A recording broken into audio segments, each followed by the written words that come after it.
నమస్తే, నేను Yogita. Welcome to సత్యాగ్రహి. Vinayaka Chavithi సందర్భంగా విఘ్నాలన్నీ తొలగించేటువంటి ఆ విఘ్న నాయకుని విశిష్టతకు సంబంధించి ఈరోజు మాట్లాడుకుందాం. మనతో పాటు గురువుగారు కమలాకర శర్మ గారు ఉన్నారు. నమస్తే గురువుగారు. నమస్కారం. ముందుగా మీకు వినాయక చవితి శుభాకాంక్షలు. నమస్కారం. అయితే మన విఘ్నాలన్నీ తొలగించడానికి ఆ విఘ్న నాయకుని పూజిస్తూ ఉంటాం. మరి ఆయనకి బొజ్జ గణపయ్యగా పేరు ఎప్పుడు వచ్చింది, ఎలా వచ్చింది? అగజానన పద్మార్కం గజానన మహర్నిశం అనేకదం తం భక్తానాం ఏకదంతముపాస్మ. వినాయక చవితి అనేటటువంటిది చాలా విశిష్టమైనటువంటి ఒక పండుగ. శుభాకాంక్షలు అనేవి చెప్పాలో చెప్పకూడదో కూడా తెలియనటువంటి ఒక పండుగ. ఇది నిజానికి పండుగ కాదు, వ్రతం. వ్రతం అంటే దీక్షలతో కూడుకున్నది. దీక్ష ఎందుకు చేయాలి అనేటటువంటి స్థితి నుంచి ఇక్కడి నుంచి ఆలోచన మొదలు పెడితే అప్పుడు ఆ బుజ్జగనపై విషయం అర్థమవుతుంది. వినాయకుడిగా మనకు కనిపించేటటువంటి రూపము అనేటటువంటిది వినాయక చవితి కథలోనే చాలా క్లియర్గా తెలుస్తుంది. మనం ఉండే భూమికి శివలింగం అని పేరు. శివలింగ ఆకృతిలో ఉంటుంది, మధ్యలో కొంచెం లావుండి ఒత్తుగా ఉంటుంది. లింగాకృతిలో ఉండేటటువంటి భూమికి మనం చేసేటటువంటి నమస్కారమే శివ పూజ. భూమికి ఒక ఆకర్షణ శక్తి అనేది ఉంటుంది. ఈ ఆకర్షణ శక్తికి గురుత్వాకర్షణ లేదా భూమ్యాకర్షణ అని పేరుతో పిలుస్తూ ఉంటాం, గ్రావిటేషనల్ ఫోర్స్. ఈ గ్రావిటేషనల్ ఫోర్స్ ఎక్కడ ఉండాలి? భూమి అంతటా వ్యాపించి ఉండాలి. ఈ వ్యాపించి ఉన్నటువంటి ఏదైతే తత్వం ఉంటుందో ఆ తత్వం అనేటటువంటిది మనకు ఈ భూమి అంతా వ్యాపించి గనక సక్రమంగా లేకపోతే ఈ వాతావరణాన్ని, ఈ ఓజోన్ పొరను అట్రాక్ట్ చేసే అవకాశం కానీ, మనని ఇక్కడ కూర్చోబెట్టే అవకాశం కానీ ఉండే అవకాశం లేదు. అందుకని భూమి ఏ గ్రహానికైనా ఉండేటువంటి గ్రావిటేషనల్ ఫోర్స్ కన్నా కూడా భూమికి ఉండే ప్రత్యేకమైన పెక్యులర్ స్టేజ్ వల్లనే మనకు ఒక వాతావరణం ఏర్పడింది. ఈ వాతావరణానికి సంబంధించినటువంటి గ్రావిటేషనల్ ఫోర్స్ భూమి అంతటా ఆక్రమించినప్పుడు ఆ భూమి ఉండే రూపాన్ని మీరు ఒకసారి చూడండి. ఉత్తరం వైపు తలబెట్టుకున్నటువంటి ఒక గణపతిలాగా దక్షిణం వైపు కాళ్ళు ఉన్నట్టుగా రూపం చూసుకునేటట్టయితే, మీరు ఈ కథలో కూడా మళ్ళీ వెళ్ళినప్పుడు దాన్ని డీటెయిల్గా అసలు ఏర్పాటు చేసిన విధానం కూడా వెళ్ళి చూసుకుందాం. మనం చూసుకుంటే భుజ భాగం అనేటటువంటిది ఇంత లావు కనపడుతుంది. ఎందుకంటే సెంట్రిఫ్యూగల్ ఫోర్స్ అని చెప్పేసి అభికేంద్ర బలం అని మధ్యలోకి ఒత్తబడి ఉంటుంది. ఎప్పుడైనా భూమి ధృవాల వద్ద సన్నగా ఉంటుంది. అందుకే ఇప్పుడు గణపతి చూసేటట్టయితే తల దగ్గర, పాదాల దగ్గర ఒత్తబడి ఉంటుంటాడు. బొజ్జ మాత్రం ఇంత పెద్దగా కనపడుతూ ఉంటుంది. సైంటిఫిక్కే ఉంది. సైంటిఫిక్ కూడా అనేది కాదు, ప్రతి దైవానికి వెనక ఉండేది విజ్ఞానం. ఆ విజ్ఞానం అందరికీ అర్థం కాదు కాబట్టి సాధారణంగా దైవ రూపాన్ని చేసి దైవం వెనక విజ్ఞానాన్ని వైజ్ఞానికులు విజ్ఞానంగా చూడాలి, సాధారణ వ్యక్తి దైవంగా చూడాలి. ఇది చూస్తూ నమస్కరించి అందరూ చేయాల్సిన మాత్రం నమస్కారం. ఎందుకంటే ఈ గ్రావిటేషనల్ ఫోర్స్ లేకపోతే మనం బతుకుతామా? ఒక్క క్షణం ఈ గ్రావిటేషనల్ ఫోర్స్ మిస్ అయ్యిందంటే గట్టిగా ఈ భూమి మీద ఉండేటటువంటి సకల జలం చాలా ఎక్కువగా మనకు, సకల జీవులు, సకల వృక్షాలు విసిరి కొట్టబడతాయి. ఎక్కడ అంత వేగంగా తిరుగుతుంది భూమి. అంత వేగంగా తిరగబడుతున్న భూమి విసిరి కొట్టబడుతుంటుంటే ఎక్కడికి పోతామో తెలియదు, అంత దూరంగా విసిరి కొట్టబడతాం. మరి అంతగా ఉండేటటువంటి గ్రావిటేషనల్ ఫోర్స్ మనకి ఈ భూమికి ఉంటే ఆ గురుత్వాకర్షణకు మొట్టమొదటిసారిగా మనం నమస్కారం పెట్టాలా వద్దా అనేటటువంటిది ప్రశ్న. అందుకని ఆ ప్రశ్నను దృష్టిలో పెట్టుకొని ఈయన ఆదిదేవుడు అవుతాడు, తొలి పూజ స్వీకరించేవాడు అవుతాడు. ఆయన లేకుండా మనం లేవు, ఆయన ఉంటేనే మనం అంతా కూడా. అందుకని ఆ దృష్టిలోనే మనం ఒక విజ్ఞానకమైనటువంటి గణపతిని చూసేటట్టయితేనే మనం చేసే వ్రతం ఏమిటో అర్థమవుతూ ఉంటుంది అన్నమాట ఇక్కడ. అయితే ఆ లంబోదరుని పూజ అనేది మనల్ని అపనిందల పాలు కాకుండా చేస్తుంది అనేటువంటిది కథలో చెప్తూ ఉంటారు. ఆ వృత్తాంతం ఏంటి? సాధారణంగా ఇక్కడ చెప్పేటటువంటిది ఒకటి, భాద్రపద మాసానికి వచ్చే సందర్భం లోపల భూమికి ఉన్నటువంటి ఆకర్షణ శక్తికి, చంద్రుని యొక్క ఆకర్షణ శక్తికి మధ్యలో వైరుధ్యం వస్తుంది. ప్రతి భాద్రపద మాసంలోనూ జరుగుతుంది. ఇది చవితి సమయంలో కొంచెం ఎక్కువగా ఉంటుంది, తర్వాత నుంచి క్రమంగా ఒక వారం 10 రోజుల పాటు భాద్రపద మాసంలో ఉంటుంది ఇది. ఆ సందర్భం లోపల వచ్చినప్పటి నుంచి మొదటి నుంచి మన వాళ్ళు చేసినటువంటి పని ఏంటంటే, ఈ సందర్భంలో భూమి ఆకర్షణ అనేది దెబ్బతింటుంది కాబట్టి మీకు అందుకనే కథారూపంలో ఏం చెప్తూ ఉంటుంటాడంటే, భాద్రపద శుద్ధ చవితి నాడు ఈ తమ్ముడైనటువంటి కుమారస్వామికి అన్నైనటువంటి గణపతికి మధ్య లోపల యుద్ధం జరిగింది. యుద్ధం అంటే ఒక పోటీ జరిగింది. ఈయన బుద్ధితోని, సిద్ధి బుద్ధి అయిన భార్యలుగా లోకంలో చెప్పబడుతూ ఉంటుంటారు, స్పష్టత ఉన్నా లేకున్నా. బుద్ధితోని ఆలోచించి తండ్రి దగ్గర కూర్చొని ఒకసారి తండ్రి తల్లులకు ప్రదక్షిణం చేయటం ద్వారా మొత్తం సర్వభూమికి ప్రదక్షిణ, 3 లోకాలు ప్రదక్షిణం చేసి స్నానం చేసి వచ్చిన భావన పొందాడు కాబట్టి ఆ బుద్ధి కలిగినటువంటి ఈయన అక్కడికి వచ్చాడు. ఆయనకు ఇచ్చినటువంటి గొప్పతనం ఏంటంటే విఘ్నాధిపత్యం అనేది ఈ రోజు నాడు చవితి నాడు ఏర్పడింది. ఆ విఘ్నాధిపత్యం ఏర్పడిన తర్వాత ఈయనకు తండ్రి అది బయట బాగా తిరిగొచ్చాడు. అన్నీ పెట్టారు, తిన్నారు. మొత్తానికి అన్నీ వచ్చి సాయంత్రం సమయంలో వచ్చేసి అమ్మ నాన్నకు నమస్కారం చేయాలనే ఒక పెద్ద సంప్రదాయం మనకొకటుంది. ఏ పెద్ద పొజిషన్ వచ్చినా మాతృపితృలకు నమస్కారం చేయటం అనే సంస్కారం భారతీయ సంస్కారం. అట్లా పెడదామని ప్రయత్నం చేయబోతుంటుంటే పొట్ట కిందికి ఆనుతుంది కానీ చేతులు ఆనట్లేవు. చేతులు కిందికి ఆనిచ్చేటట్టయితే పొట్ట చేతికి ఆనుతున్నాయి, కాళ్ళు ఆకాశాన్ని చూస్తున్నాయి. ఈ విధమైనటువంటి స్థితి చూసి శివుని నెత్తి మీద ఉండేటటువంటి చంద్రుడు నవ్వాడు అనేటటువంటిది మనకు కథారూపంలో చెప్పిన మాట. కానీ అసలు సైంటిఫిక్ అవుట్లుక్ ఏంటి? మన చుట్టూ తిరిగేటటువంటి చంద్రుని యొక్క ఫోర్స్ అనేటటువంటిది బాగా పెరిగి భూమి ఆకర్షణ మీద దాని ప్రభావం చూపిస్తుంది. చూపించి చంద్రాకర్షణలో భూమి మీద ఎక్కువగా పడే అవకాశం వస్తుంది. ఈ సందర్భంలో మనిషి ఏం చేయాలి? భూమికి సన్నిహితంగా మారాలి. భూమికి సన్నిహితంగా మారాలి కాబట్టి భూమి మీద ఉండేటటువంటి మట్టిని స్వీకరించి ఒక రూపాన్ని ఏర్పాటు చేసుకొని, ఏదో రూపం కావాలి కదా, అందుకని ఈయనకు రూపాన్ని తీసుకొని ఆ రూపానికి సంబంధించినటువంటి పూజను మొదలుపెట్టి ఈ 9-10 రోజుల పాటు దానితో సన్నిహితంగా మెలగాలి. ఆ మెలగటం అనేటటువంటి వ్యవహారం వస్తేనే ఆ చంద్రునికి ఈ భూమికి మధ్యలో వస్తూ ఉంటుందన్నమాట. అందుకనే ఇదంతా కూడా ఆకర్షణ శక్తుల మధ్యలోపల వచ్చే వైరుధ్యమే తప్ప ఇది చంద్రుడికి భూమికి ఆయన ఈ రెండింటి వల్ల జరిగేటటువంటి ఏంటి? మీరు అడిగిన ప్రశ్న అపనిందల పాలు. అంటే జరిగేదేంటి? ఇప్పుడు ఒకవేళ కనుక ఈ ఆకర్షణ శక్తి శరీరం కనుక సరిగ్గా లేకపోయేటట్టయితే చుట్టుపక్కల ఉండేటటువంటి బిహేవియర్, మనకు ఉండేటటువంటి చేసేటువంటి పనుల మధ్య లోపల స్పష్టత ఉండదు. ఆ స్పష్టత ఎప్పుడైతే ఉండదో ఎదుటివాడు మన ఇబ్బంది పెట్టడం, నిందించడం ఏదైనా జరుగుతూనే ఉంటుంటాయి. ఎందుకంటే మన బిహేవియర్ తేడా వస్తుంది కాబట్టి. అటువంటి సందర్భంలో అపనిందల పాలవుతారు అనేటటువంటి సూచన తీసుకొని వచ్చేసి దానిని ఒక శాపంగా పెట్టి, నిన్ను చూసిన వాడు ఎవడైనా కానీ ఇట్లా అవుతాడని పార్వతీదేవి శాపం పెట్టడం, తర్వాత ఈయనను మళ్ళీ బతికించడం రెండోసారి. బతికించిన తర్వాత మళ్ళీ కూడా శాపానికి మళ్ళీ కూడా ఆ ఒక్కరోజు మాత్రం వద్దని చెప్పటం. ఆ ఒక రోజు కూడా ఎట్లాగని చెప్పేసి అంటే తర్వాత రోజుల్లో కృష్ణునికి సంబంధించిన శమంతకమణి వృత్తాంతం చదువుకునేటట్టయితే అది పోతుందని చెప్పేసి అనడం, ఈ పూజలన్నీ మొదలు కావటం అనేది కాలక్రమంలో జరుగుతున్నటువంటి విధానం. ఏదేమైనా మొత్తానికి ఖచ్చితంగా ఈ అపనిందలు వ్యవహారాల వెనక ఉండే తత్వం ఏంటంటే భూమికి సన్నిహితం కాండి, గురుత్వాకర్షణ దెబ్బతినే అవకాశం ఉంటుంది. గురుత్వాకర్షణ మీ శరీరంలో కానీ ఈ భూమిలో కానీ కోల్పోకుండా దానికి సన్నిహిత్యం పెంచుకోండి. మట్టితో సన్నిహితంగా ఉండండి. మట్టిని వేచండి, మట్టితో పూజ చేయండి, మళ్ళీ మట్టిని తీసుకుని పోయి నీళ్ళలో కలపండి, మట్టితోనే సాన్నిహితంగా గడపండి అని చెప్పడానికి ఇది ఒక గొప్పనైనటువంటి సంకేతం ఈ పూజ, ఈ వినాయక చవితి విశేషం అన్నమాట. అయితే మనం ఈ లోకంలో మీరు అన్నట్టు ఇందాక చెప్పినట్టు సిద్ధి బుద్ధి వినాయకుడికి భార్యలుగా చెప్తూ ఉంటారు. మరి నిజంగానే ఆయనకు పెళ్ళి అయిందా కాలేదా? ఏ దేవతా విశేషంలోనైనా కానీ మనలాగా చూసుకోవటం అనేటటువంటి ఒక సంప్రదాయం. విష్ణువుకైనా శివునికైనా ఇంకెవరికైనా కానీ దేవతాత్మకమైన విశేషాలు ఎక్కడ ఉన్నప్పటికీ కూడా అక్కడ ఏదో ప్రత్యేకంగా ఉన్నదని చెప్పకుండా మనకన్నా కొంచెం విశేషమైన జీవిగా చెప్పుకుంటూ ఉంటాం. మనకు 2 చేతులు ఉంటే అక్కడ 4 చేతులు, మనకు 2 ఆయుధాలు ఉంటే వాళ్ళకి 10 ఆయుధాలు.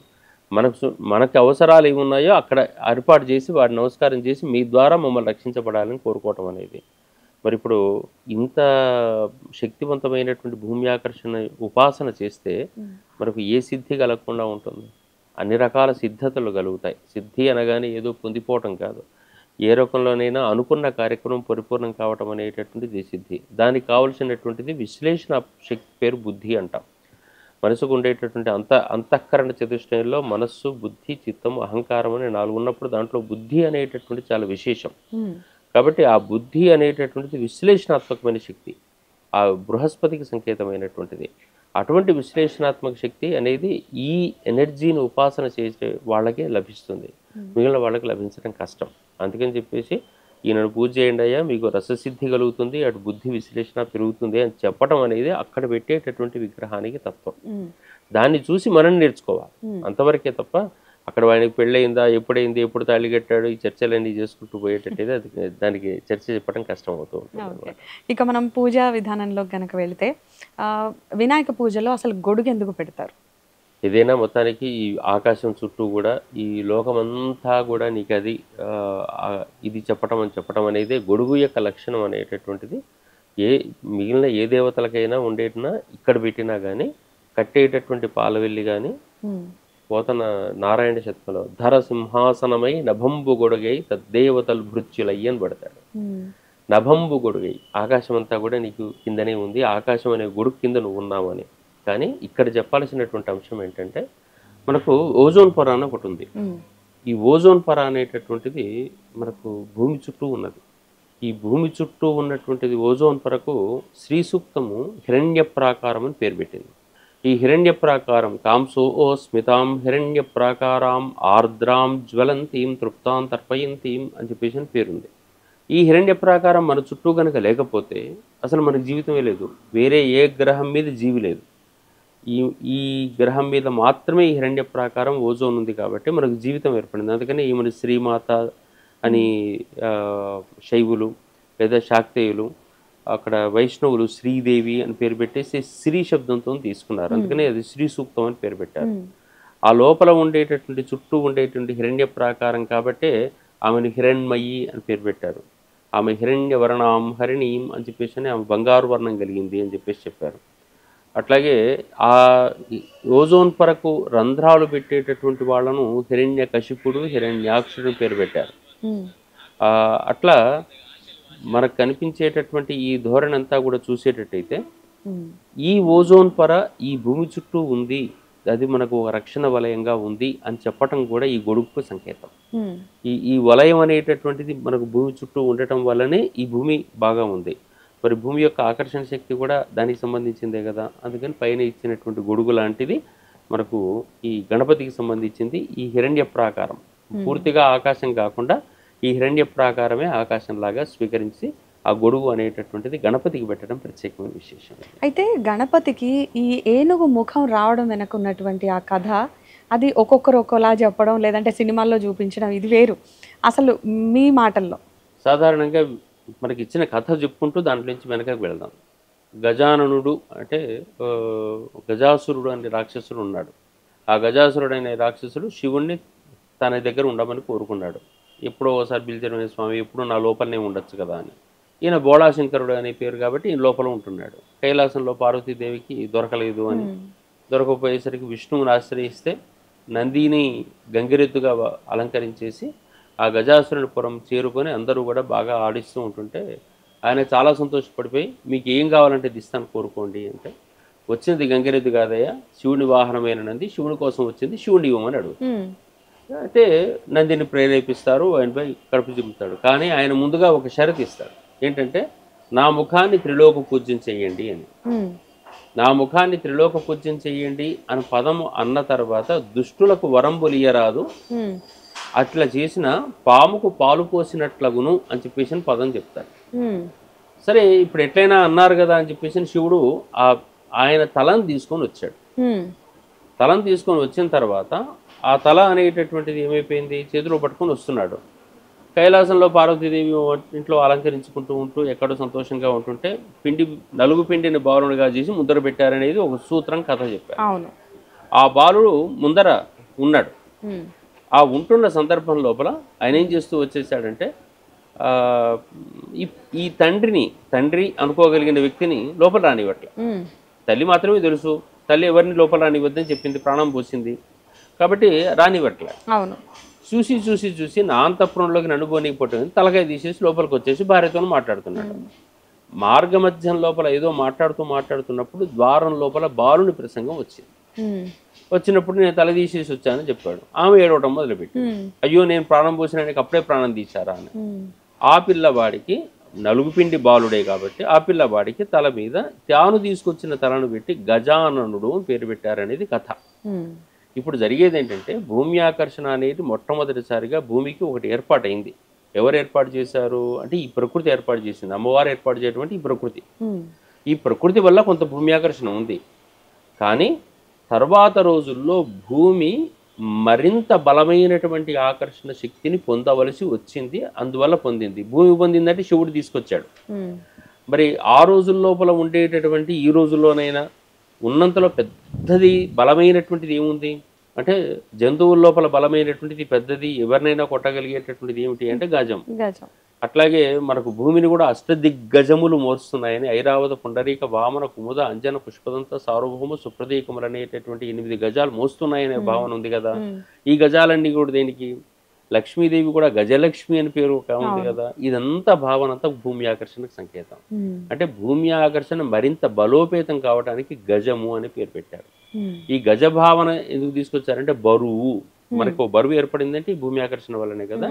మరింత ఆకర్షణ శక్తిని పెంచటం వల్లనే ఈ ప్రకృతి ఏర్పడటం సాధ్యం అవుతుంది. కాబట్టి అందుకని మరింత బలాన్ని పెంచటం వెనక ఉన్నంతలో బలమైనటువంటి భారమైనటువంటి జీవి ఏనుగు. కాబట్టి ఆ ఏనుగు తల ఈయనకు పెట్టడం అనేది సంకేతం దేనికి అంటే భూమి ఆకర్షణ ఇంకా పెరగటం వల్లనే ఇక్కడ జీవి మనుగడ సాధ్యమైంది అని చెప్పడానికి సంకేతం ఇది. అయితే మనం పూజించే పూజల వెనక, ఆ దేవుళ్ళ వెనక ఇలా సైంటిఫిక్ రీజనే ఉంది అనేది నిజం.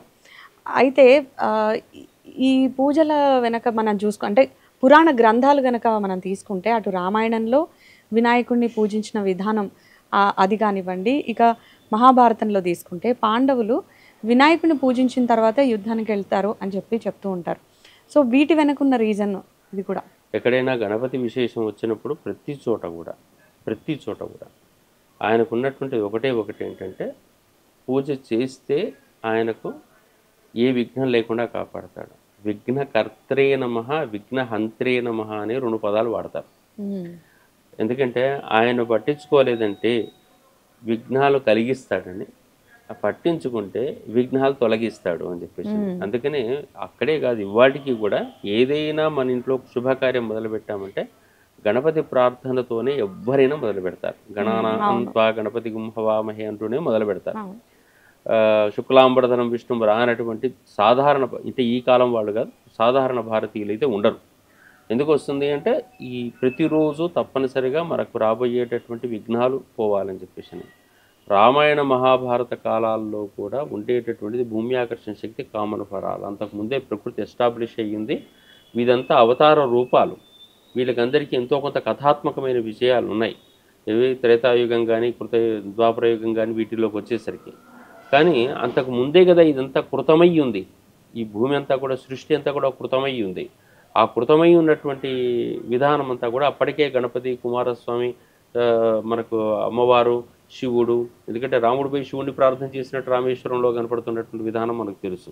ఎక్కడైనా కానీ ఇవన్నీ కనపడుతున్నాయి. త్రిమూర్త్యాత్మకమైనటువంటి స్థితి మొదటి నుంచి మనకు ఉంది. కాబట్టి అప్పట్లో నుంచే గణపతి ఆరాధన విఘ్నహంత్రి, విఘ్నములు హరించువాడు, మనం ప్రారంభం చేస్తే లోపించం అనేటటువంటి జరిగింది. కాబట్టి అక్కడ కథల్లోనూ కూడా చెప్పదలుచుకున్న అంశం అయితే ఒకటే.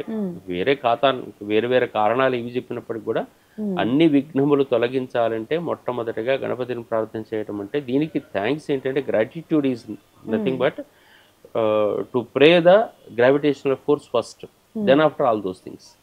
మనం ఖచ్చితంగా గ్రావిటేషనల్ ఫోర్స్కు లేదా గురుత్వాకర్షణ శక్తి మొట్టమొదటిసారిగా నమస్కారం చేస్తేనే ఆ తర్వాత అది లోపల కనపడకుండా ఉండే శక్తి. ఒక ఎలక్ట్రోమాగ్నెటిక్ వేవ్స్ కు కుమారస్వామి ఉంటాడు. కానీ ఫస్ట్ కనపడకుండా ఉండే అంతఃశక్తి, మనను బలంగా కాపాడేటటువంటి శక్తి, అది లేకపోతే ఈ సృష్టి లోపల మన వాతావరణం కానీ వ్యవహారం కానీ ఏది ఉండనటువంటి స్థితి. ఈవెన్ తండ్రికి కూడా అస్తిత్వం లేనటువంటి స్థితి. అంటే శివునికి కూడా అస్తిత్వం ఏర్పడాలంటే మళ్ళీ లోపల శక్తే ఉండాలి. అటువంటి స్థితి ఉన్నటువంటి వాడు కాబట్టి తొలి పూజలు అందుకునే ఇలా వేలు మనకి. ఇక పాలవెల్లికి సంబంధించి పాలవెల్లి ప్రాశస్త్యం ఒకటి తెలియాలి. అదేవిధంగా పాలవెల్లికి ఒక్కొక్కరు ఒక్కో రకమైన అలంకరణ చేస్తూ ఉంటారు. అసలు కరెక్ట్ అలంకరణ ఏంటి, అలంకరించే విధానం ఏంటి శాస్త్ర ప్రకారంగా? శాస్త్రము అనేటటువంటి పదంలో సైన్స్ మళ్ళీ అది కూడా. పాలవెల్లి అనేటటువంటిది ఒక పాలపుంతకు సంకేతం. ఆకాశంలో కనిపించే పాలపుంతకు ఇప్పుడు ఎక్కడైనా మీరు దేవతా విగ్రహాలు చూడండి, ఇళ్లలో ఏ పూజ చేసినా మీరు వరలక్ష్మి వ్రతాలు చేయండి, ఏదైనా చేయండి, పైన పాలవెల్లి పెట్టడం అనేది ఒక సంప్రదాయం. ఈ పాలపుంత పెట్టేటువంటి సంప్రదాయం లోపల ఎట్లా ఉంటుంది, పైనుంచి కింద ఏదో ఒకటి వేలాడదీయటం అనేది ఉంటుంది. సరే తర్వాత రోజుల్లో కొంచెం విద్యుత్ దీపాలు అవన్నీ వచ్చినప్పుడు అలంకారాలు మారిపోయినా మామిడాకులు పెట్టడం, చుట్టూ పూలు కట్టడం, మధ్యలో ఏవైనా మొక్కజొన్న కంకులు కానీ సీతాఫలాలు కానీ అవన్నీ వేలాడదీయటం, కాలానుగుణంగా వచ్చేటటువంటిది. పుష్పాలు వేలాడదీయడం, పుష్పాల దండలు వేలాడదీయడం, కూరగాయలు కూడా వేలాడదీయటం, ఇవన్నీ ఏంటంటే మనకు అందులో గణపతి చవితికి సందర్భంలో వచ్చేవి ఆకులు ఎక్కువగా ఉంటుంటాయి. సరే సహజంగా ఇతరమైనటువంటి ఏమున్నాయో మొక్కజొన్న కంకులు ఇప్పుడు వచ్చే సమయం కూడా అయితే ఇక్కడ చూసే విధానం ఏమిటంటే కిందికి వచ్చేటటువంటి విధానం లోపల ఇవి కనిపించేవన్నీ కూడా మనకు ఒక పాలపుంత, పైదంతా చుట్టూ ఉండే ఆకాశం కనుకైతే కింద నక్షత్రాలు, గ్రహాలు, ఇవన్నీ కూడా మనకు కనిపించేవి అనమాట. రాసులు, గ్రహాలు, నక్షత్రాలు ఇవన్నిటికీ సంకేతాలుగా చెప్పబడ్డవే ఇవన్నీ కూడా. అంతేగాని ఈ పాలవెల్లి అనగానే పుష్పాలతో పుష్పము దేనికి ప్రతీక అని చూడండి. ఆకాశంలో పాలపుంతలో మనం అందరం ఉన్నాం, పెద్ద పాలపుంత ఇది. ఆ పాలపుంతని మిల్కీ వేవ్ అని చెప్పేసి మిల్కీ వే. ఈ పాలపుంత పాలసముద్రం మనకు క్షీరసాగరం లాంటిది. ఈ పాలపుంత కనిపించే దాంట్లో కొన్ని వందల నెబ్యూలాలు అవి ఇవి అన్నీ ఉన్న దాంట్లో మనకు సూర్యమండలం ఉంటుంది. ఆ సూర్యమండలం లోపల ఉండే ఒక గ్రహం మనం, ఆ గ్రహం మీద ఉండేటువంటి జీవులం మనం. కాబట్టి ఇప్పుడు మనం దాన్ని పాలవెల్లిని కొలవటం అంటే అర్థం ఏంటి? మొత్తం సృష్టిని నమస్కారం చేయటం, మన చుట్టూ ఉండేటువంటి ప్రకృతికి నమస్కారం చేయటం, ఆ వైపు దృష్టి కేంద్రీకరించాలన్నమాట. అటు ఆలోచిస్తే ఇది క్లియర్. ఈ చుట్టూ పైన ఉన్నదంతా కూడా ఈ ఆకాశము, నక్షత్రాలు, వ్యవహారాల మధ్యలో మనం పూజ చేస్తున్నాం ఈ దేవునికి అని చెప్తాం. అయితే పాలవెల్లికి ఏవైతే మొక్కజొన్న కంకులు కడతారు, పళ్ళు కడతారు, ఇవన్నీ కూడా పూజ అయిపోయిన తర్వాత వాటిని ఏం చేయాలి? అమ్మ నైవేద్యంగా స్వీకరించవచ్చు. మిగిలినటువంటి కొంచెం మాలిన్యం అనుకుంటే జలం లోపల ఏదైనా సరే జలంలో కలపడం అనేటటువంటి సంప్రదాయం. ఎందుకంటే జలజీవులకు కూడా అది ఆహారం అవుతుంది. కాబట్టి జలం లోపల కొన్ని కలపాలి. ఆ తర్వాత మిగిలినవి పండుగ ఉండేటటువంటి మీరు నైవేద్యంగా స్వీకరించేసి మన ఇంట్లో పెట్టుకోవచ్చు, హాయిగా మన భోజనం తీసుకోవచ్చు, ఏ ఇబ్బంది లేదు దానికి. గురువుగారు, అసలు గరిక పూజ విధానం అంటే ఏంటి, అది ఎందుకు చేస్తారు? ఇక్కడ కూడా ఇదే విశేషం అమ్మ. భూమి మీద అత్యంత త్వరగా పుట్టేటటువంటిది గరిక. దీంట్లో మెడిసినల్ వాల్యూస్ ఉంటాయి. ఈ మెడిసినల్ వాల్యూస్ ఉన్నప్పటికీ కూడా దీంట్లో ఉండే విశేషం ఏంటంటే అవసరమైతే తొక్కినా కానీ ఉంటుంది, మళ్ళీ వెళ్ళగానే లేచి కూర్చుంటుంది. మహావృక్షాలన్నీ పడిపోయినా గరికపోచ మాత్రం ఉంటుంది అనేటటువంటిది ఒక సూత్రం. ఈ మెడిసినల్ వాల్యూ అనేటటువంటిది ఉన్నదానిని మనం ఎక్కువసేపు పట్టుకున్నా దీనికే మరొక రూపం దర్భ కూడా వస్తుంది. దీన్ని మనం పట్టుకున్నా, దాన్ని స్పర్శించినా, దాని వాసన మనకు దగ్గరలోకి వచ్చినా మన లోపల ఉండేటటువంటి కొన్ని అనారోగ్యాలకు నివారణ. అందుకని ఈ గణపతి పూజ విశేషం లోపల గరిక పూజకు చాలా విశేషంగా స్వీకరించేసి దాన్ని ఇప్పుడు ఏదో కట్టలు కట్టి ఏదో చేస్తున్నారు కానీ కాకుండా మొత్తం గరికను తీసుకొచ్చేసి ప్రతిరోజు గణపతికి ముందర పెట్టడం వెనక అర్థం ఏంటి? అక్కడ పెట్టేసి వెళ్ళిపోవటం అని కాదు. ఆ విగ్రహానికి అన్ని రకాల అలంకారాలు చేసి ఆ పక్కన కూర్చోవటం. ఆ పక్కన కూర్చుంటే ఒక రకంగా మనకు పుష్పాలతో చేసేది అరోమా థెరపీ అన్నట్టుగానే ఈ ఆకులతో చేసే థెరపీ లాంటిది ఇది. ఆ గరికంతా చుట్టూ పెట్టేసి దాన్ని చూస్తూ ఉండేసి ఈ భూమి మీద ఉండేటటువంటి మొలకల లాంటి జీవితం మనకు కూడా వస్తుంది. మన ఆలోచనల యొక్క వికాసం వస్తుంది, మనకు వచ్చేటటువంటి భావాల యొక్క మొలకలు వస్తాయి. అట్లాగే ఎక్కడ ఉండాలనో అక్కడ ఉండగలిగేటువంటి స్థితి ఏర్పడుతుంది. వీటికి అన్నిటికీ ఒక పరిణత రూపం ఇది. కాబట్టి అక్కడి నుంచి గరిక పూజ అనేది తప్పనిసరిగా మనకు పెడుతున్నాం. ఇది మెడిసినల్ అవుట్లుక్. దాని పక్కన కూర్చోవాలి కాసేపు, దాన్ని స్పర్శించాలి కాసేపు. దీనివల్ల వచ్చే జీవితంలో మార్పులు అన్నమాట. అంటే ఖచ్చితంగా వైజ్ఞానికము వెనక ఆయుర్వేదము ఈ రెండు కలిపే పూజలు అనేవి కూడా. అందుకే ముందరనే అన్నాను మీతోని, వినాయక చవితి పండగ కాదు, ఇప్పటి రోజుల్లో ఎగిరే పండగలు లాంటివి కాదు, ఇట్లా చేయకూడదు. నిజానికి ఇది ఒక వ్రతము, దీక్ష. ఇష్టం వచ్చినట్టుగా ప్రవర్తించకూడదు. సినిమా పాటలకు డాన్సులు ఇవన్నీ కూడా ఉండకూడదు. ప్రారంభం నుంచి నిమజ్జనం వరకు కూడా చేసే క్రతువు లోపల పరిపూర్ణంగా ఈ 9 రోజుల పాటు ఒడి దగ్గర పెట్టుకొని ఉండాలని చెప్పేసి సామెత మనకు. అయితే మట్టితోని కానీ ఇలా పసుపుతో కానీ వినాయకుడిని చేయడం అనేది శాస్త్ర ప్రకారంగా ఉన్నది. కానీ ఏదైతే ప్లాస్టర్ ఆఫ్ ప్యారిస్ వాడడం కానీ ఇవి అండ్ వివిధ రూపాల్లో రకరకాల రూపాలు, ఇప్పుడు కొత్త సినిమా ఏదైనా రిలీజ్ అయితే ఆ హీరో రూపంలో చేస్తున్నారు వినాయకుడిని, లేదా పోలీస్ రూపం అని అదని ఇదని ఇంకా రకరకాల రూపాల్లో చేస్తున్నారు. అలాగే సినిమా పాటలకి డాన్స్లు, వీటన్నిటిని ఎలా చూస్తారు, ఏం చెప్తారు మీరు? సాధారణంగానైతే వైజ్ఞానికంగానైతే ఇది ఎంటర్టైన్మెంట్ కాదమ్మా. సాధారణంగా ఉన్నటువంటి విధానం చెప్తాను. గణపతి తల అనేటటువంటిది పరిపూర్ణంగా గ్రావిటేషనల్ యొక్క బలమైన స్థితికి సంకేతం. పొట్ట అనేటటువంటిదేమో భూమి మధ్య భాగానికి సంకేతం. ఆ తర్వాత కాళ్ళు కొంచెం దగ్గరగా వద్దబడ్డటువంటి దక్షిణ ధ్రువానికి సంకేతం. నడుము చుట్టూ ఒక యజ్ఞోపవీతంలాగా పామును కట్టడం అనేటటువంటిది ఒకటి ఉంది. ఈ పాము కట్టడం అనేటటువంటిది మాత్రం ఈ భూమి చుట్టూ ఉండేటటువంటి ఎలక్ట్రోమాగ్నెటిక్ వేవ్స్, అదే కుమారస్వామి నాగ సంకేతం. కాబట్టి ఆయన నడుముకు కట్టినటువంటి విధానం కనపడుతుంది. మీరు ఇందాక అడిగినట్టుగానే పైన ఉండే గొడుగు కానీ ఇవన్నీ కూడా చుట్టూ ఉండే ప్రకృతికి సంకేతం. ఇవన్నీ సంకేత విశేషాలు. ఈ సంకేతాలన్నీ కూడా స్వీకరించేటట్టయితే ఇవన్నీ కూడా ఉంటాయి. ఆ తర్వాత రోజుల్లో మనం మహారాష్ట్ర లోపల వచ్చినటువంటి ఒకానొక పరిణతి, బాలగంగాధర్ తిలక్ గారు స్వాతంత్రానికి సంబంధించినటువంటి ప్రదేశం లోపల ఇటువంటి మంటపాలలో మన చర్చలు చేసుకోవచ్చు, మన యూనిటీని చూపించుకోవచ్చు అని చెప్పేసి ఒక భజన రూపంలో చేస్తూనే మధ్య లోపల వాళ్ళ చర్చలు, ఒక యూనిటీని ఏర్పాటు చేసుకోవటం, మంచి మాటలు చెప్పుకోవటం, మళ్ళీ రేపు పొద్దున తిరగబడటం, ఇవన్నీ కూడా బ్రిటిష్ వాళ్ళ మీద చేసినటువంటి ప్రయత్నం అంతా ఏమైపోయిందంటే అన్ని ఊరూరా వాడవాడ ఇవన్నీ మేము చేసుకుంటామనే భావన వచ్చింది. పండగ చేసుకోవటం మంచిదే కానీ అతి చేయటం ఎప్పుడు ఎక్కడ మంచిది కాదు. గణపతి విషయంలో అతి ప్రవర్తన ఎప్పటికీ ఇబ్బందికరమే. ఈ విషయం అందరూ నోట్ చేసుకోవాల్సిందే. అతి ప్రవర్తన అనేక రూపాల్లో గణపతి కనపడితే ఎంజాయ్మెంట్ కోసం పనిచేసేటటువంటి గణపతి అవుతున్నాడు, లేదా హాస్యానికి గణపతి అవుతున్నాడు. కానీ అటువంటి హాస్య గణపతిగా మనం చూసేటట్టయితే మన జీవితం అపహాస్యం అవుతుంది. ఇది క్లియర్. అదే మనకు అపనిందల పాలు అని మీరు అడిగిన ప్రశ్నకు ఆన్సర్. మన జీవితం అపహాస్యం చేయకూడదు. అక్కడ ఉంటే భక్తి, శ్రద్ధ ఇవి ఉండాలి. భజనలు లేవు, డీజేలు పెట్టుకొని ఎగరటం ఇదంతా లేదు, ఇష్టం వచ్చినట్టుగా తినటం ఇదంతా లేదు. వ్రతం లోపల దీక్షగా ఆహారం కూడా చాలా ఉండ్రాల వంటివి తీసుకోవాలి, వేరే తీసుకోకూడదు. ఇదంతా కూడా మన కథలో సూచన చేస్తున్నాడు. ఉండ్రాలు స్వీకరించకుండా పిచ్చి ఆహారం అంతా తినే కదా గణపతి పొట్ట పగిలింది, తిన్న తర్వాతే కదా పొట్ట పగిలింది. పొట్ట పగలటం అంటే గురుత్వాకర్షణ దెబ్బతిన్నదనే కదా.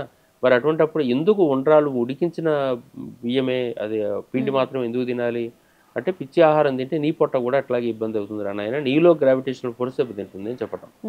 ఇంత క్లియర్గా మనకు వినాయక వ్రతాన్ని చేసుకోమని అంటుంటే, ఇప్పుడు చేసేటటువంటి ఈ ప్లాస్టర్ ఆఫ్ పారిస్లు, ఇవి నీళ్ళలో కరగకపోవటం, ఈ నీళ్లు పాడు చేయటం, ఇదంతా కూడా ఎప్పుడూ మొదటి నుంచి ఎన్నడూ లేదమ్మా. మా చిన్నప్పుడు కూడా మేము చూసినప్పుడు ఇంత పెద్ద వినాయకుడు లేవు, ప్రతి ఇంట్లో ఇంత వినాయకుడు ఉండేది. సాధారణంగా పూజ చేసుకోగలండి, పోటీ పడుతున్నారు కదా ఇప్పుడు.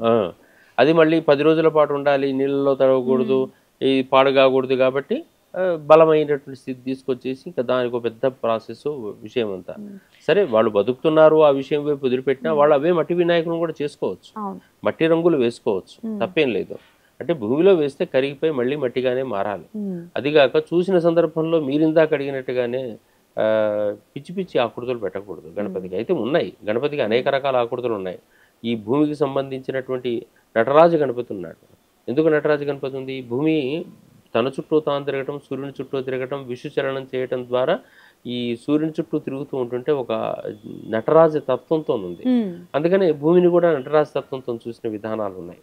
ఇటువంటి కొన్ని రూపాలు మనకు ఇవ్వడం జరిగింది. దూర్వా గణపతి అని, హరిద్రా గణపతి అని, ఉచ్చిష్ట గణపతి అని అనేక రకాల రూపాలు చెప్పడం జరిగింది.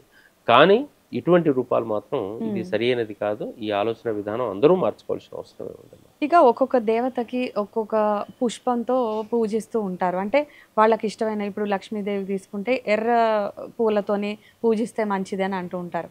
అలా ప్రత్యేకించి వినాయకుడికి ఈ పూలతో పూజిస్తే మంచిది, అలా ఏమైనా ఇష్టమైన పూలు ఉన్నాయండి వినాయకుడికి? పుష్పాలకు ఎప్పుడు చెప్పలేదమ్మా. ఇక్కడ మామూలుగా చెప్పేటప్పుడు మందారం అనేటటువంటి ఒక పదం మాత్రం అందరూ చెప్పేటటువంటి మాట. ఎరుపు పుష్పాలు మందారము అనేటటువంటి మాత్రమే చెప్పుకుంటూ వస్తారు.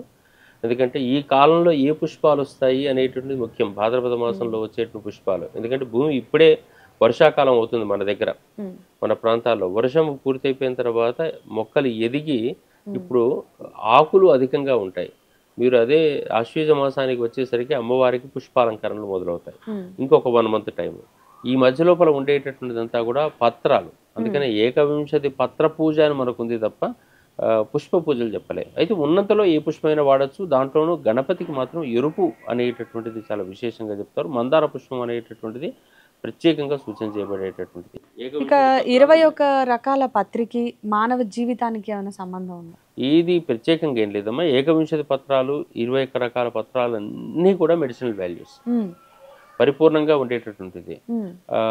అన్ని నేరేడు, మారేడు, నెలవంక, మామిడి, దూర్వార, చెంగల్వ, ఉత్తరేణి, ఈ పదాలన్నీ కూడా అన్ని వృక్షాలలోనూ కూడా వేరువేరు సందర్భాల లోపల వాటిని వృక్షాలుగా చూస్తాం.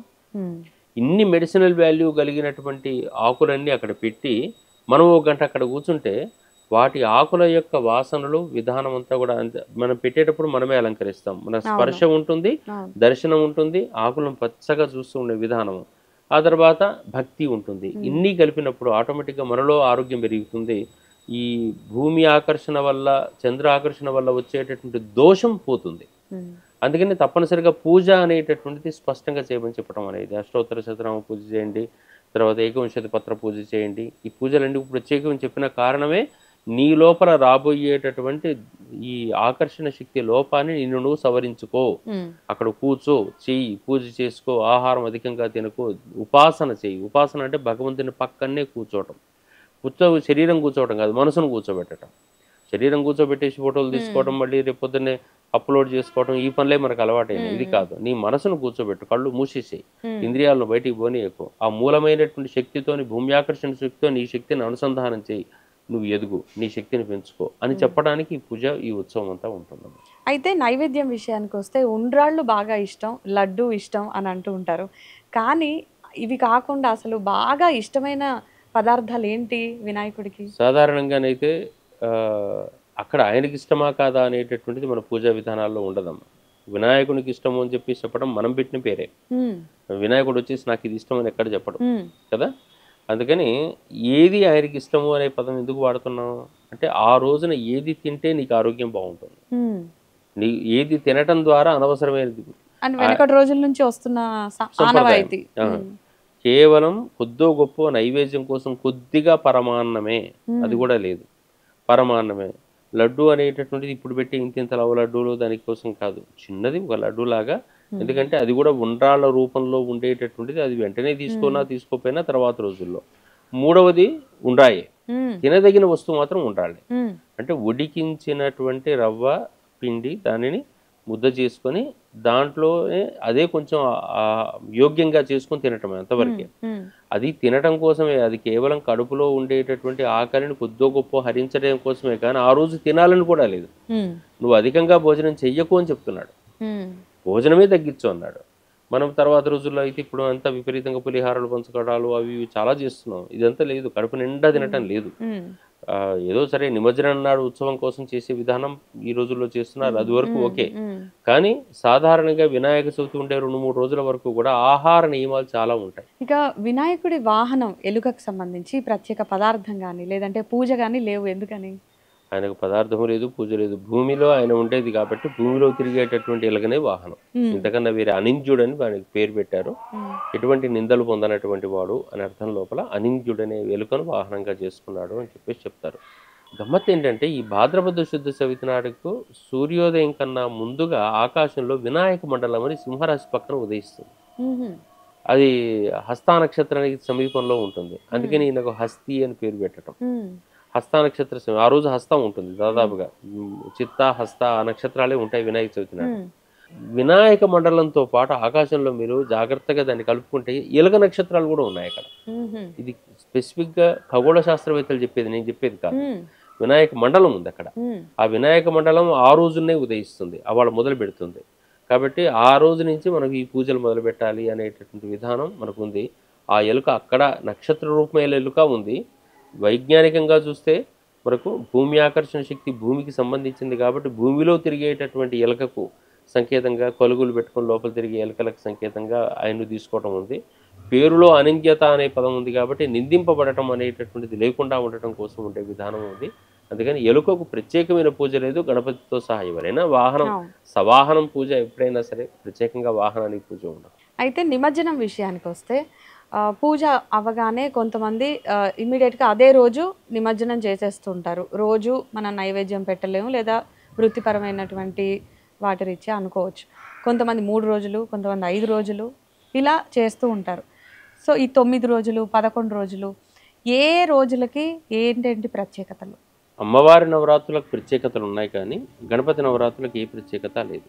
ప్రతిరోజు సమానమైన పూజ. ఉదయ సాయంకాలంలో చేయాల్సిన పూజలు ఒకే రకమైనటువంటి విధానం. అందుకని మన ఇంట్లో ఉన్న, బజార్లో చేసినా, ఎక్కడ చేసినా విశేషం అయితే ఒకటే. అయితే నిమజ్జనం అనేది ఖచ్చితంగా చేయాల్సిందేనా? ఆ తర్వాత 11 రోజుల తర్వాత విగ్రహం ఉంచుకోకూడదా? ఏ రోజైనా మనం పెట్టుకున్న దాన్ని బట్టి అదే రోజు చేస్తే తెల్లారి నిమజ్జనం చేయటం, ఒకటే రోజు అనుకునేటట్టయితే. 3 రోజులు అనుకుంటే నవరాత్రులు, త్రిరాత్రులు, 3 రాత్రులు మన దగ్గర ఉంటే 4వ రోజు పొద్దున చేసేయటం. ఎందుకు ఇది అంటే, మళ్ళీ మట్టితో చేసాం కాబట్టి మళ్ళీ మట్టిని తీసుకుని పెట్టి మట్టిలో కలిపేయటం, నీళ్ళలో కలిపేసి మళ్ళీ భూమి యొక్క సారం ఇక్కడి నుంచి దువ్వి అక్కడ పెట్టడం, అక్కడి నుంచి దువ్వి ఇక్కడ పెట్టుకోవటం, ఇది విశేషం అన్నమాట. మీరు 10 రోజులైనప్పటికీ 11 రోజులైనప్పటికీ 12వ నాడు చేయాలి. లేదా మనకు లోకంలో ఉన్నటువంటి అన్ని రకాల రాత్రులని కూడా 9 రోజుల రాత్రుల దీక్షల్లో కనుక ఉండేటట్టయితే అతనికి ఆ దీక్ష ఆ, సంబంధమైనటువంటి అంశం లోపల ఒక సిద్ధి అనేది దొరుకుతుంది అనేది సూత్రం. 9 రోజుల పాటు పరిపూర్ణంగా ఒక శక్తితోనే నా మనసును కేంద్రీకరించి ఏదో ఇప్పుడు ఉద్యోగాలు చేసుకొని వచ్చేసి ఉదయ పూజ సాయంత్రం పూజ చేయటం కాదు. 9 days కంటిన్యూయస్లీ ఇంటూ 24 hours ఎక్కడో మధ్యలో 2-3 గంటల నిద్రకు వాటికి వీటికి పెట్టుకున్నా కంటిన్యూయస్గా దానితోనే కనుక నా మనసును కేంద్రీకరించి ఒక ఉపాసన ఒక అది జపం చేసుకుంటూ కనుక ఉండేటట్టయితే ఖచ్చితంగా అది మనకు సిద్ధి ఏర్పడుతుంది అనేది. అందుకని అన్నిటికీ వారాహి నవరాత్రులని ఈ రోజుల్లో బాగా కనపడుతున్నాయి.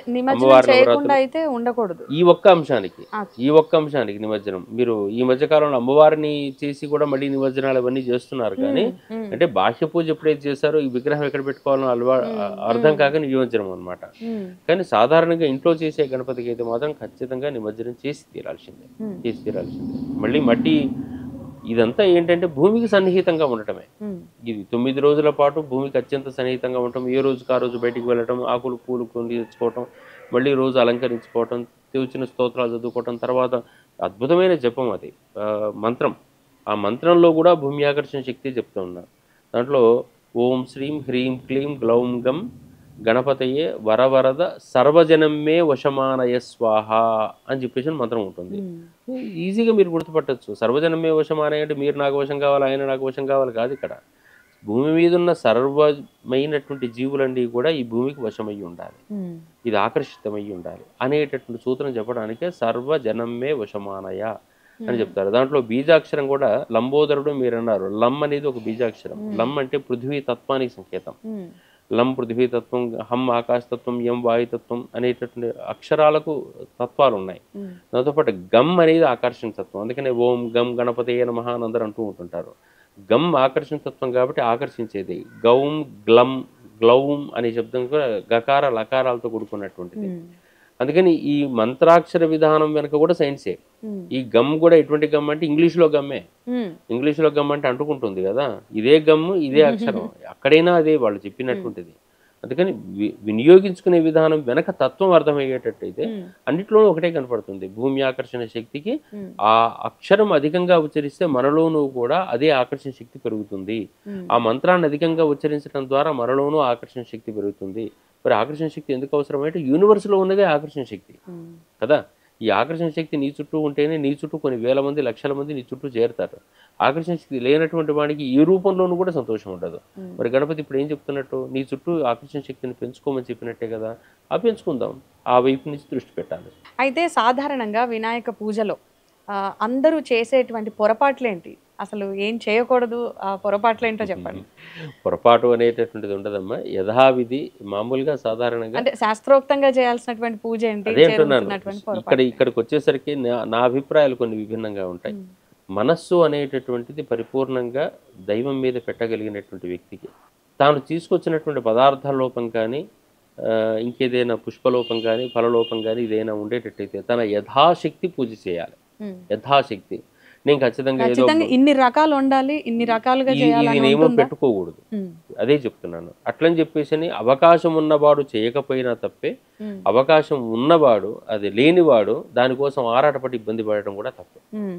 కానీ ఈ రెండిట్లోనూ కూడా అన్నీ ఉన్నప్పటికీ కూడా ఇది వంట చేస్తున్నాం, దేనికోసం చేస్తున్నాం, ఈ పుష్పాలకు తీసుకొని వస్తున్నాం, దేనికోసం తెస్తున్నాం, ఈ ఆకులు సేకరించుకొని వస్తున్నాం, దేనికోసం తెస్తున్నాం. మనస్సంతా ఎటువైపు వెళ్ళాలి. ఇటువైపు వెళ్లకుండా మనం ఏం చేస్తున్నాము అని చెప్పేసి అంటే లెక్కల ప్రకారం వెళ్తున్నాం. ఈ లెక్క ప్రకారం నేను పెద్ద విగ్రహం తెచ్చుకుంటున్నా, బాగా అలంకారం చేసేసి మంచి ఫోటోలు తీసుకుందాం అనుకుంటూ వెళ్ళామనుకోండి, ఇది స్పష్టమైనటువంటి విధానం కాదు. అంటే చేయకూడని అంశాలంటే ఈ ఫోటోలు అప్లోడ్స్ మాత్రమైతేనే చేయకూడని విధానం. చేయగలిగిన విధానం ఏమిటి అంటే మనం చేసేటటువంటి ప్రతి పని వెనుక మనం పరిపూర్ణంగా భగవంతుడి యొక్క స్మరణ చేసుకుంటూ ఇదంతా నాకు ఏం చేతనైతే అది నీకు చేయగలుగుతున్నాను, అది ఆహార రూపమైన, నైవేద్య రూపమైన, లేదా పూజా ద్రవ్య రూపమైన, నాకు ఎంత చేతనైతే అంత చేయగలుగుతున్నాను అంతే. నన్ను తప్పైతే నన్ను క్షమించు అని చెప్పి అపరాధ సహస్రాన్ని క్రియంతే అహర్నిశం మయ దాసోహం ఇది మామ్మత్వ క్షమస్వ విఘ్నేశ్వర అని చెప్పేసి చెప్పుకుంటున్న విధానం అదే. నాకెంత చేతనైతే అంత చేస్తాను. అది ఆ భావన లేకుండా ఇష్టం వచ్చినట్టుగా అహంకారంతో చేసేటటువంటి పూజ వ్యర్థమే. అవకాశం లేనటువంటి వాడు ఏదో గట్టిగా ప్రయత్నం చేసి ఏదో సాధిద్దామని చేయటం కూడా రెండూ తప్పే. కానీ మనసును కేంద్రీకరించడం, ధ్యానం చేయటం, కూర్చోవటం, కదలకుండా ఉండటం అనేటటువంటిది మాత్రం ఎవరైనా చేయదగిందే. ఆ పని చేయకుండా మిగతా ఏది చేసినా తప్పే. అయితే ఈ మధ్యకాలంలో మనం చూస్తున్నాం చాలామంది అన్ని పండగలకు కూడా ఈ సంవత్సరం ఈ పండగ ఇలా చేస్తే ఇది జరుగుతుంది అది జరుగుతుందని చాలా రకరకాలుగా వస్తున్నాయి. అయితే మరి ఈ 2025 సంవత్సరంలో వస్తున్నటువంటి వినాయక చవితికి ఏమైనా విశిష్టత ఉందా? అన్ని ప్రతి సంవత్సరం వచ్చేటువంటి పండగలాగే చేసుకోవచ్చా? ఈ ప్రత్యేకించి ఏమన్నా చేయాలా? ఈ థంబ్‌నెయిల్స్ వచ్చిన తర్వాత వచ్చినటువంటి రోగం అమ్మ ఇదంతా కూడా. ఖచ్చితంగా ఎటువంటి విశేషం ఫలాని సంవత్సరంలో ఫలాంది చేస్తే జరుగుతుంది అనేటటువంటి పదం ఎప్పుడూ ఎక్కడా లేదు. అమ్మ ఈ ఈ యూట్యూబ్స్ వచ్చినటువంటిది ఎప్పటి నుంచి వచ్చాయి? ఓ 10 సంవత్సరాల నుంచి వచ్చి ఉంటాయి. అంతకుముందు మనుషులు లేరా? అంతకుముందు జీవాలు లేవా? అంతకుముందు గణపతి పూజ లేదా? లేదా ఇతరమైన దేవతల పూజలు లేవా? ఇది చేస్తే ఇది ఇట్లా వస్తుందని చెప్పేసి అనటం వ్యక్తులను మోసం చేయటం లాంటిది. ఇటువంటి యూట్యూబ్స్ ద్వారా ఎవరు ఏ రూపంలో ఎంత పెద్దవాళ్ళు చెప్పినా ఎంత చిన్నవాళ్ళు చెప్పినా ఈ మోసం చేసి జనాల మధ్య లోపల తామేదో తమకుండే రేటింగ్స్ సాధించాలనుకునేటువంటి వాళ్ళు ఎవ్వరికైనా వాళ్ళకే ఇబ్బంది కలుగుతుంది. అనవసరంగా దయచేసి నేను అందరినీ కోరుకునేది ఏంటంటే ఇటువంటి యూట్యూబ్లు చూడకండి. మీ మనసు పెట్టకుండా ఒక పుష్పం పెట్టడం ద్వారా, ఒక ఫలం పెట్టడం ద్వారా, ఒక నైవేద్యం వండటం ద్వారా ఏదీ సాధించలేరు. మనసు కలిగినటువంటి వాడు ఏది పెట్టకపోయినా నాకు ఇంతే సాధనీతుంది మహాప్రభు, నేను నీతోనే కలిసి ఉంటాను అనుకునేవాడికి అన్నీ సాధ్యం అవుతాయి. పూజలు, ఉపాసనలు తపస్సులు చేసుకునే వాడికి ఏది ఉంటాయమ్మా? ఎందుకుంటాయి? పరిపూర్ణంగా అన్నింటిని వదులుకొని అడవిలో కూర్చొని కళ్ళు మూసుకొని కూర్చుంటారు. లేదా ఇండ్లలో కూర్చొని పూర్తిగా 2-3 గంటల సేపు కళ్ళు మూసుకొని కూర్చొని దైవధ్యానం చేస్తే అప్పుడు ఇక చుట్టుపక్కల వ్యవహారాలే మర్చిపోతారు. కానీ గణపతికి వాళ్ళ ఎర్రమందారం తీసుకొచ్చేసి ఈ పూట ఇక్కడ పెట్టేసి ఆ చెయ్యి మీద పెట్టేసి ఇట్లా చేసి ఈ పూజ చేసి ఈ గంధం చల్లేటట్టయితే మీ ఇంట్లో కనక వర్షం కురుస్తుంది. కురిపించమని చెప్పండి. ఆయన చెప్పేట ఆయన కురిపించమనండి. ఆయన గురుస్తుంది. కారణం ఏంటంటే యూట్యూబ్లో చెప్పుకున్నాడు కాబట్టి, వీళ్ళందరూ పాపం బలహీనులు కాబట్టి చూస్తున్నారు కాబట్టి. దయచేసి అమ్మ ఎటువంటి మోసాలను మనం ప్రేరేపించద్దు. ఏ సంవత్సరం ఆ సంవత్సరం డిఫరెంట్గా అయితే పండగ ఉండదు. ఖచ్చితంగా అది శాస్త్రోక్తంగా ఎలా జరగాలో అలాగే జరగాలి. అది చాలా క్లియర్గా అర్థమైంది. ఇక మీ మాటల్లో ప్రజెంట్ జనరేషన్కి వినాయక చవితి విశిష్టతకు సంబంధించి ఏం చెప్తారు? దైవం అనేటటువంటిది ఈ ప్రకృతి, దైవం అనేటటువంటిది శక్తి. దైవం మనలోనూ ఉంది, దైవం చుట్టుపక్కల ఉంది. ఈ చుట్టుపక్కల ఉండే దైవత్వాన్ని మన శరీరంలో మన లోపల ఉండే చైతన్యంతో అనుసంధానం చేసుకోవటం అనేటటువంటిదే ఒక వ్రతము, దీక్ష. ఈ దీక్ష అనేటటువంటిది వినాయక చవితితో మనకు జీవితంలో ప్రారంభమైపోయి మళ్ళీ మనకు ఒక శకంలాగా మొదలవుతుంది. గణపతి చవితి పూజలతో మన జీవితం ప్రారంభం అవుతుంది అని అనుకుంటూ ఉంటాం. భాద్రపద మాసం నుంచి మళ్ళీ వచ్చేటటువంటి శ్రావణ మాసం దాకా మనము ఈ వరుసలోకి వెళ్తూ ఉంటుంటాం. అందులో ఇప్పుడు ఈ భాద్రపద మాసం ఇప్పుడు వచ్చే ఈ 4 మాసాలు చాతుర్మాస దీక్షల లోపల శరీరాన్ని మనసును శుద్ధంగా పెట్టుకోవాలనేది సూత్రం. అందుకే మనకు బోనాల పండుగలు, బతుకమ్మ పండుగలు ఇవన్నీ ఇదే సమయంలో వస్తాయి. అట్లాగే కాళ్ళకు చేతులకు పసుపులు రాసుకునే విధానం అవసరం కోసం. జలాలు పెరుగుతూ ఉంటుంటాయి, ఇబ్బందులు పడుతూ ఉంటుంటాం కాబట్టి అటువంటి పండుగల లోపల ఇది కూడా ఒకటి. మనని మనం చాలా పవిత్రంగా రక్షణగా చూసుకుంటూ ఉండాలి. పిచ్చి వేషాలు వేయకూడదు. వినాయక చవితి అనేది కేవలం ఎగిరే దూకే పండుగ కాదు. కేవలం ఖచ్చితంగా చక్కనైనటువంటి దీక్షతోని కూర్చొని గణపతి మంత్రాన్ని ఏదీ లేకుండా ఓం గం గణపతియే నమః అనే మాటతోని మీకు తోచినటువంటి పుష్పాన్ని, మీకు తోచినటువంటి పత్రాన్ని అక్కడ మట్టి గణపతి మీద పెట్టి రోజుకు అంతసేపు నమస్కారం చేసి 1 గంట అయినా మనసు లోపల కళ్ళు మూసుకొని ధ్యానం చేసుకొని ఆ ధ్యానం చేసి ఆ శక్తిని మీరు పెంచుకోండి. ఒక ఆకర్షణ శక్తి, భూమి శక్తి ఎంత గొప్పదో మీరు అర్థం చేసుకోండి. First at least you should Google it. భూమి ఆకర్షణ శక్తి పవర్ ఎంతో తెలుస్తుంది. అంత పవర్కు చంద్రాకర్షణ శక్తి వల్ల మనం బలహీనపడుతున్నాం, మన మనసు బలహీనపడుతుంది. కాబట్టి అటువంటి బలహీనతలకు లొంగకుండా ఇంకా బలంగా మీ శక్తి పెంచుకోవటం కోసం భగవంతునితో బాగా దగ్గరగా సాన్నిహిత్యం కాండి అని చెప్పేటటువంటి గొప్ప మహత్తరమైన పండుగ. విద్యార్థులకు మీరు ఇచ్చే సూచనలు? ఈరోజు ఇంకా కూడా విశేషం ఏంటంటే పుస్తకాలు అక్కడ పెట్టేసి నమస్కారం చేసే సంప్రదాయం కూడా ఉంది. అంటే ఈరోజు విద్య కూడా పనికిరాదు. ఎందుకు పుస్తకాలు అక్కడ పెట్టేస్తారంటే సరస్వతి పూజ అని చెప్పేసి అని అంటాం. అంటే విద్య కోసం వచ్చే గణపతి కూడా విద్యా గణపతి అని చెప్పేసి చెప్తూ ఉంటుంటాం. అంటే ఏ శక్తి అయితే మనలో కనుక పెరిగేటట్టయితే మనలో గ్రాస్పింగ్ నేచర్ పెరుగుతుందో, అక్కడ గ్రావిటేషనల్, ఇక్కడ గ్రాస్పింగ్, నేచర్ ఒకసారి ఇట్లా చూడగానే మనకు చక్కనైనటువంటి అంటే గంటలు గంటలు చదివే బదులు ఒకసారి చూడగానే అర్థమయ్యేటటువంటి పవర్ వస్తుంది. అటువంటి పవర్ మీకు పెరగాలనుకునేటట్టయితే ఖచ్చితంగా గణపతి ఉపాసన చేయండి. ఏం ప్రత్యేకమైన మంత్రాలు అక్కర్లేదు, మనసు లోపల అది కూడా బయటికి చెప్పక్కర్లేదు. ఓం గం గణపతియే నమః ఈ చిన్న మంత్రమే చాలు. మనసులో నిరంతరం జపం చేయటం ఒక ఎత్తు, పూజన చేయటం మరొక ఎత్తు. చేయండి. మీ విద్య చాలా అద్భుతమైనటువంటి విద్యార్థులుగా మారతారు. విద్యార్థులుగా మారడం కేవలం ఎగ్జామినేషన్ సర్టిఫికేట్ కాదండి, జ్ఞానులుగా మారతారు. ఆ జ్ఞానం వైపు దృష్టి కేంద్రీకరించండి. అసలు వినాయకుడి గురించి, ఆయన గొప్పతనం గురించి ఎన్ని చెప్పుకున్నా తక్కువే. మీరు చెప్తుంటే చాలా ఇంట్రెస్టింగ్గా ఉంది. Thank you very much. సంతోషం తల్లి. శుభం.